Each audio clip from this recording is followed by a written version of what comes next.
Živjo, sem Zoja. Bi z mano spoznal Žana Serčiča? Jaz ga zelo rada poslušam, ampak sem opazila, da ga v Infodromu še ni bilo. Zato sem ga pred kamere povabila jaz. Pridi z mano.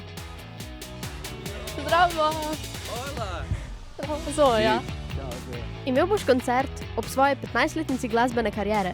Kakšnih je bilo teh 15 let? Razburljivih, kako en vlakec, veš, v Luna Parku, ko se voziš gor in dol in potem že misliš vmes, a je to sploh zame ali ni? Temno nebo, brez tebe ne znam, nočem nate in požal. Ja. Kako se trema danes razlikuje od tiste pred 15 leti? Trema je vedno z mano, ampak sem se samo skozi leta naučil boljše shajati s to tremo in jo boljše znati kontrolirati. Ampak zdaj je trema samo nekaj, kar zmeraj začutim in si rečem, ok, zdaj pa gremo v akcijo. A kdaj pozabiš kakšno besedilo tvoje pesmi? Mnogokrat pozabim besedilo. Imam srečo, da imam tako dobro publiko, ki me reši in začne pet moje komade meni nazaj, ker oni jih znajo na pamet, kot bi jih jaz ne znal.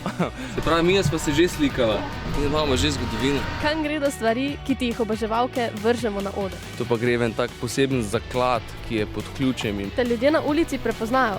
sem zelo vesel, ko kdo pristopi do mene in kdo naredi kakšno fotografijo z mano. Ali če katera kdaj zacvili, se mogoče prestrašim, ampak na koncu pomaham in je vse kul.